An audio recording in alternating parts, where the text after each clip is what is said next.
The advent of sequencing technologies has revolutionized the field of genomics, with each generation of sequencing platforms providing more robust capabilities in terms of throughput, accuracy, and cost-effectiveness. Third-generation sequencing, or TGS, also known as long-read sequencing, represents a significant leap from the second-generation short-read platforms, offering the ability to read much longer sequences of DNA. If you want to learn more about the short-read sequencing method, we also have a video on that. This advancement has transformed the scope of research applications, making it possible to explore more complex regions, including repetitive sequences and structural variants. TGS technologies have made profound impacts in various fields, from clinical genomics to ecological studies, and continue to evolve rapidly. In this video, we will explore the core principles of TGS, focusing on the method utilized by key players in the field, such as Pacific Biosciences and Oxford Nanopore technologies. We will also examine the advantages, limitations, and potential future applications of these technologies, highlighting the crucial role they play in modern genomics. But just keep in mind that here we will only describe each method briefly, and in future videos we will go over each technique in further details. So what does TGS actually mean? Third-generation sequencing refers to methods that can directly sequence single molecules of DNA or RNA with lesser need for amplification. In contrast to second-generation sequencing, which typically generates reads that are 50 to 300 base pairs long, TGS platforms produce much longer reads, ranging from several kilobases to even megabase pairs in length, but they are typically between 10 to 100 kilobase pairs. These long reads provide a more comprehensive view of genomes, enabling the resolution of complex regions, including repetitive sequences and structural variants, that are difficult to analyze with short-read sequencing. The two leading TGS technologies are single-molecule real-time sequencing from Pacific Biosciences and nanopore sequencing from Oxford Nanopore technologies. Both platforms differ in their mechanism, but they share the common goal of producing long-read sequences that can be applied to a variety of genomic analysis. We will talk about the molecular basis of each method separately, but before that, make sure to hit the like button and subscribe to our channel if you want to learn more about the novel technologies used in genetics. So let's see how Pacific Biosciences single-molecule real-time sequencing, or SMRT sequencing, works. This approach represents one of the most prominent examples of third-generation sequencing. SMRT sequencing operates by observing DNA polymerase activity in real time as it attaches nucleotides into a growing strand of DNA.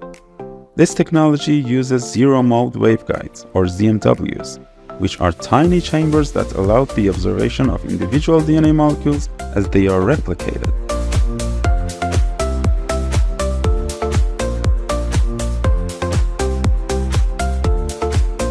Each ZMW contains a single DNA molecule attached to a polymerase enzyme.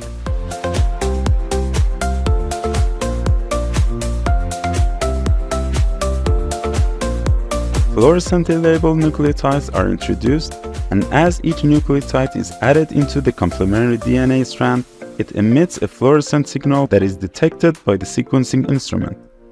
The unique feature of SMRT sequencing is that it allows continuous, uninterrupted observation of DNA synthesis, generating extremely long reads that can reach tens of thousands of base pairs in length. One of the key advantages of SMRT sequencing is its ability to sequence through difficult-to-read regions of the genome, such as repetitive sequences or regions with high GC content.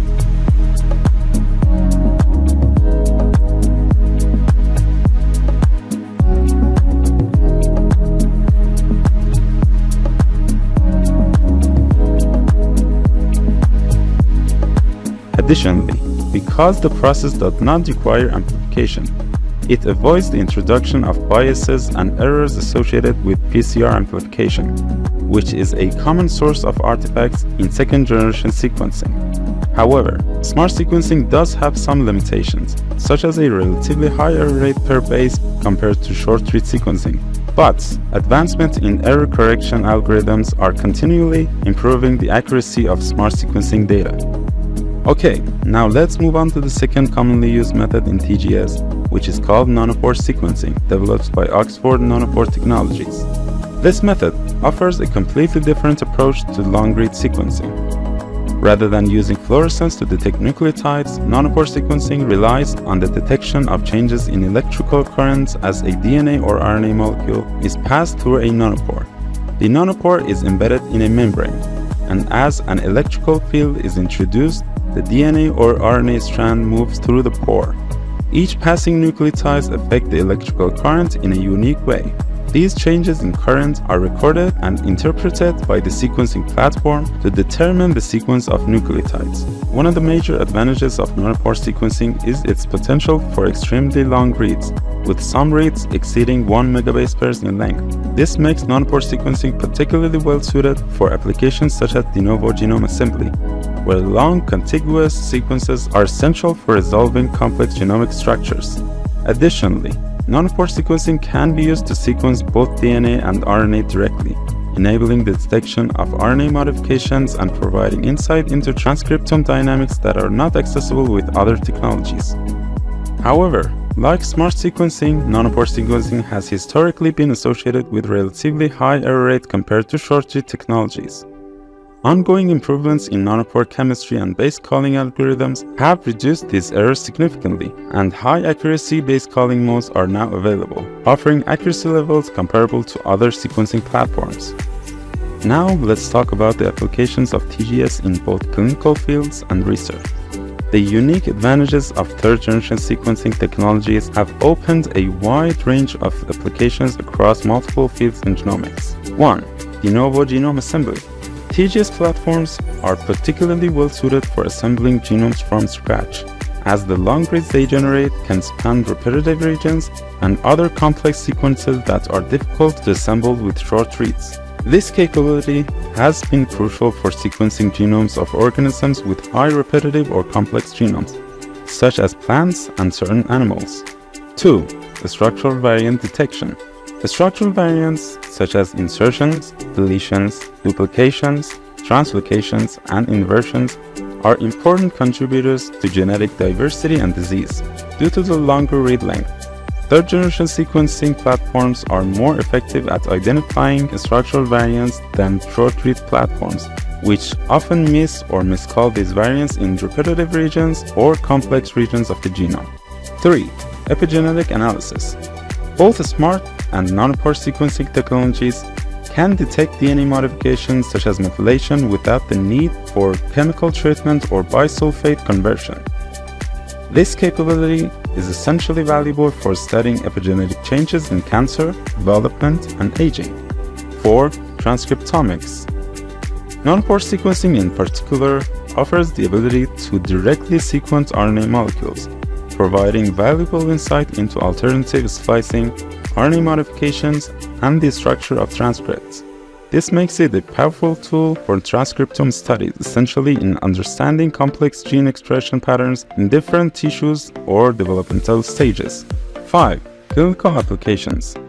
The ability to generate long reads with high accuracy makes third-generation sequencing a promising tool for clinical genomics, particularly in the diagnosis of genetic disorders that involve large structural variants or repeat expansions. TGS platforms are also being explored for their potential in cancer genomics, where the identification of complex structural variants and epigenetic modifications is essential for understanding tumor biology and guiding treatment decisions. So, all in all, although challenges remain, the applications of this method are vast, and ongoing advancements are expected to make third-generation sequencing an even more powerful tool for genomics in the next coming years. If you have any questions on this topic, drop them into the comments. And if you have any suggestions on which topic you would like us to cover next, feel free to let us know. Until next time, take care.